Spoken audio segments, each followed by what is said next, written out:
This episode is dedicated to Jonathan A. Cheshlak, Antonio Baker, and Sparky Abraham for becoming our newest Southpaw supporters and helping to make this project possible. This is Sam. This is Paul. And this is Fight Study.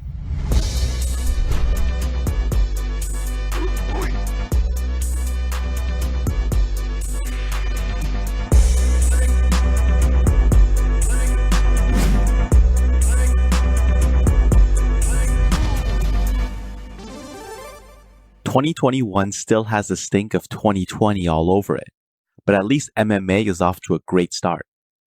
UFC on ABC1, Hollway vs. Kattar was a great way for the sport to get reintroduced on network television. It wasn't always this entertaining. When the UFC first debuted on the Fox network back in November of 2011, the main event was Cain Velasquez defending his heavyweight title against Junior Dos Santos. The fight lasted 1 minute and 4 seconds. There was a ton of build-up, only for the match itself to last as long as a commercial break.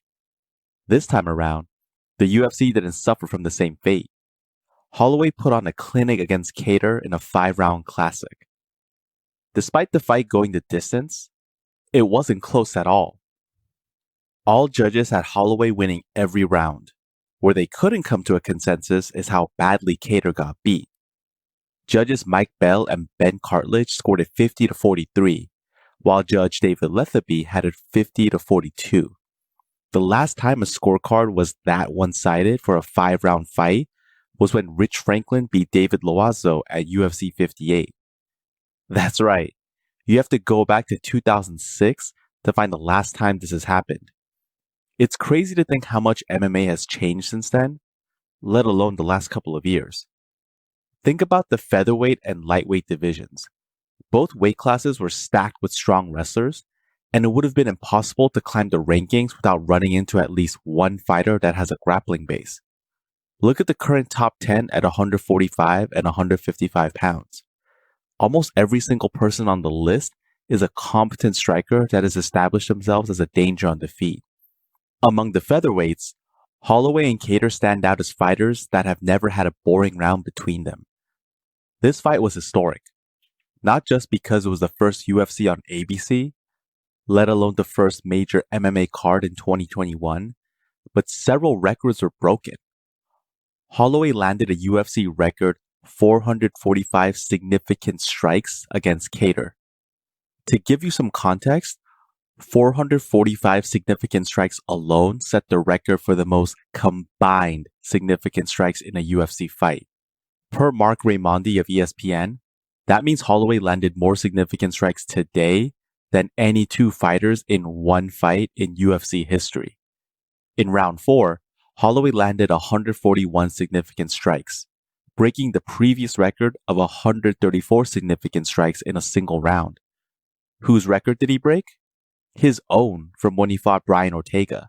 Funny enough, that was also in the 4th round.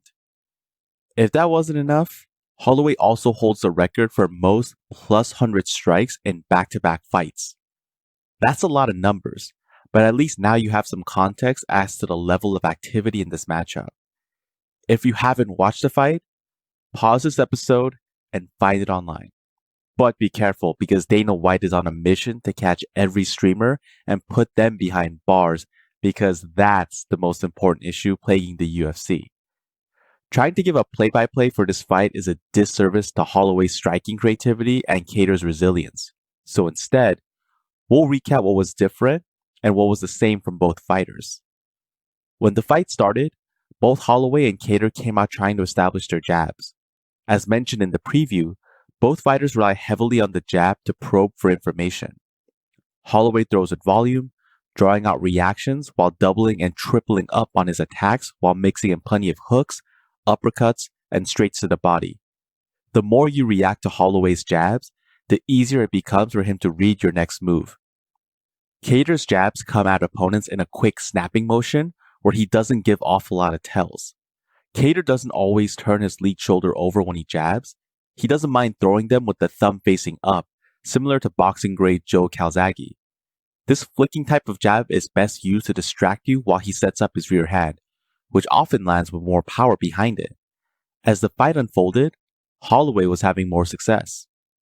Even in the early goings, it was clear that whenever Holloway pushed forward, Kattar would move straight back. When Holloway was the one that retreated or moved laterally, Kattar would allow him to escape with no repercussions. There was no ring cutting from Kattar and no strike waiting for Holloway if he slipped off to a side or moved straight back, like in the Volkanovski fight. In the first round, Kattar was more disciplined about throwing low kicks, but this became less consistent as the fight wore on. It could be that Holloway paused first mid-strike to throw Kattar off rhythm, or that many of the lessons that he learned from the Volkanovski fights were still fresh in his mind. Holloway stuck to his strategy of reacting to leg kicks by either withdrawing the lead leg, kicking right back, or blitzing in with punches whenever Kattar did throw a kick. Both Holloway and Kattar had success with calf kicks, but it was Holloway who threw with more volume. If Holloway's punching looked familiar, it's because he used a lot of the same combinations from the Brian Ortega fight. Holloway made sure to sneak in body strikes constantly. Note that I said strikes and not punches because Holloway was consistent about throwing kicks to Kattar's midsection throughout the entire 5 rounds. It didn't matter if he led with straights to the body, landed hooks to the liver mid-combination, or just threw spinning back kicks right to the solar plex. Holloway always managed to hit Kattar to the body while landing punches up top. Kattar was so focused on swinging back with power strikes, but he always seemed just like a split second away from a clean shot. Kattar's jabs are sharp and come in a straight line, a sign of a good traditional jab. The problem was that they didn't connect as often as they should. It's not that he didn't land anything, it's just that Holloway took the shots and seemingly shrugged them off. His best successes were when he got aggressive and struck first without trying to time Holloway on the counter. His jabs and straights are some of the best in the weight class, but he doesn't build more attacks from those unless he's on the counter. It was clear that Kattar was looking for a way to end the fight with 1 or 2 shots, while Holloway was content throwing with combinations. Holloway also had a few interesting kicks for Kattar, and even though he didn't buckle his legs or cause him to slip, the kicks landed with no responses from Kattar. For instance, everyone expects the calf kicks, inside leg kicks, and even front kicks from the rear leg, a la Robert Whittaker. Holloway threw a stomping side kick from his rear leg. If Kattar was trying to come up with the defense for that one on the spot, he wasn't doing a good job.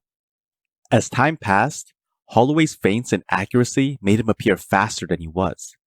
He would fake punches to the body to draw Kattar's hands low, only to nail him with a lead hook to the head. He would then miss a low kick and immediately transition to a spinning back kick. It might look complicated, but Holloway understands the principles of pull counters extremely well, so he's able to add more fun stuff on top of that. Simply put, he'll draw out a reaction from Kattar and counter. If Kattar does land a strike, Holloway responds by attacking him right after. Sometimes Kattar will be expecting a hook to follow, only to get slashed by a lead elbow down the center, like a vintage John Jones. A neat trick from Holloway was seeing him parry Kattar's punches with his rear hand, only to counter with jabs. Kattar wasn't without moments of success. When he clinched up, he got Holloway with elbows off the break. His jabs and straights were landing, and he landed uppercuts whenever Holloway charged in recklessly. Unfortunately, Kattar kept getting pushed back to the cage and led around by Holloway. If Kattar wasn't being pressured, he was simply following Holloway. The more tired Kattar got, the more Holloway could see the punches coming his way. Kattar's high forearm guard could either protect his body or his head, but it couldn't do both. Holloway had no problem exploiting this 50-50 problem. There were multiple times that this fight could have been stopped, and frankly, anything after the 3rd round could have been a justified stoppage. Some moments seemed like flashes from the Anthony Pettis fight, where Holloway was unloading with hooks to the body, but Kattar was still up, barely held up by the cage. Kattar's fight camp, New England Cartel, is going to have to answer for all the damage he took, especially when it was clear that there was no real way for Kattar to win. Then in the 5th round, something magical happened. Amid Kattar landing, Holloway was no longer threatened by his power. Holloway threw right-hand leads and spinning kicks that landed without fail. Then, channeling his inner Larry Bird, Holloway turned to the broadcast team and seemed to be having a one-sided conversation with them as the fight ticked down to its final seconds. As Sam mentioned on Twitter, Max became Neo tonight. Motherfuckers act like they forgot about Max. Holloway might have had some hard times, going 1-3 in his past 4 fights. Please don't forget the level of competition he's fought at, not to mention his body of work. This is a fighter that's cleaned out an entire division on his way to winning the title, and he's always been a showman. It's amazing to see him shout to the broadcast team in the middle of the 5th round while he's dodging punches from Kattar. Even more so when you consider that he immediately went back and landed more strikes and slipped a few that came his way. Not only did he proclaim to the commentators that he's the best boxer in the UFC, he told Kattar that, quote, freshman came to play. If you aren't familiar with what he's referencing, in the build-up to the fight, Kattar mentioned that he's not the rookie. If this was high school, Kattar would be the senior and Holloway would be the freshman. The entire scene was iconic, but it's not without precedent. This is the same Holloway that pointed to the ground in his fight against Ricardo Lamas, daring him to exchange punches in the middle of the octagon. Holloway is also the guy that told Joe Rogan that he's going to end his fight against Brian Ortega in the 4th round during the fight itself. Same motherfucker, different fight. There's also the possibility that Holloway put on his defensive showboating to show mercy on Kattar. It's not out the left field. Holloway specifically pointed out that young up-and-comers need to be smarter about the kind of trauma they put their body through, especially their brain. Holloway said, quote, you guys only get one brain. Save it. You guys don't need to do it. You've sparred enough. You've trained enough. You know how to punch somebody. You know how to slip a punch. Why even take unnecessary damage before the main game? Please protect your guys' heads. If I can tell an up-and-comer something, be smart and figure out a way of taking less damage. You want to be in this game for a long time. End quote. This is probably something that Kattar and his team should take into serious consideration moving forward. Holloway isn't without results to back up his claims. Leading up to the Volkanovski rematch, Holloway stated that he did his entire training camp over Zoom. It's unclear if he never had contact with sparring partners, but he took less damage before the fight. For the Kattar matchup, Holloway said that he cut out sparring. With a lifetime of full contact sparring behind him, he's now focused on drilling and figuring out a game plan he can stick to. And guess what? He's not alone. Jamie Varner, Donald Cerrone, Robbie Lawler, and Tony Ferguson have removed sparring from their training at one point or another. Even boxers like Sergio Martinez have removed sparring before fights to extend their careers. This isn't to say they stop grappling or drilling with strikes, but why take blows to the head when you're not getting paid for it? Former 2-division champion Daniel Cormier was all for this new Holloway. He screamed during the broadcast for all fighters to stop sparring immediately and that Holloway has proven that there's something to it. What happens if you keep doing it for too long is a grim story. Recently, former UFC lightweight Spencer Fisher told MMAfighting.com the extent of the damage he's suffering from after years of taking trauma to his brain. Fisher can't remember the names of his children sometimes, and at one point he got lost driving home. Renato Sobral is unable to walk in a straight line, unable to balance properly. Wanderlei Silva went through a list of CTE symptoms, and he checked off 8 out of 10.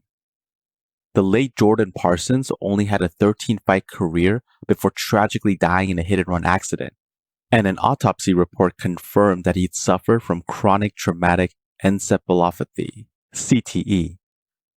There's no way to determine at what point enough is enough. It ranges from person to person, and even fighters in the same gym can have different lifestyles when they hang up the gloves. What we do know is that the consequences of absorbing too much damage are terrifying. Even if you had millions of dollars in your bank account, could you put a price on remembering your family members' names? Or being able to walk without losing your balance? How much would someone have to pay you for you to suffer from constant headaches for the rest of your life? Fight fans are stuck in this weird purgatory where they enjoy exciting fights, but are worried about the damage that the athletes take. we can crave action, but still want the safety of the fighters to be a priority. So if more are taking the stance that they'll no longer take unnecessary hits while training, we should applaud that stance. If they're willing to sacrifice their bodies for our entertainment, the least we can do is not tell professionals how to do their jobs. Now that's the show. If you enjoyed this episode and find this type of independent media worthwhile, please consider supporting the show on Patreon. We have a lot more episodes like this one in the works, but need your financial support to keep the show running. Even a few dollars a month goes a long way. No one does what we do, and it's all being funded by you, the listener. In return for supporting us, you'll gain access to lots of bonus content along with our private Discord chat. Even if you can't support us, there's a lot of free bonus content there as well. We also have an online store if you want to show your Southpaw solidarity by wearing our swag. You can find all pertinent links at southpawpod.com. And if you can't afford to support the show and still want to help, please leave us a 5-star review wherever you listen. This makes it easier for others to find us. And don't forget to share your favorite episodes or the podcast itself on social media. Tell your friends. Until next time, goodbye. Southpaws, hitting with the left. Southpaws. The Sam. Paul. Southpaw. Southpaw.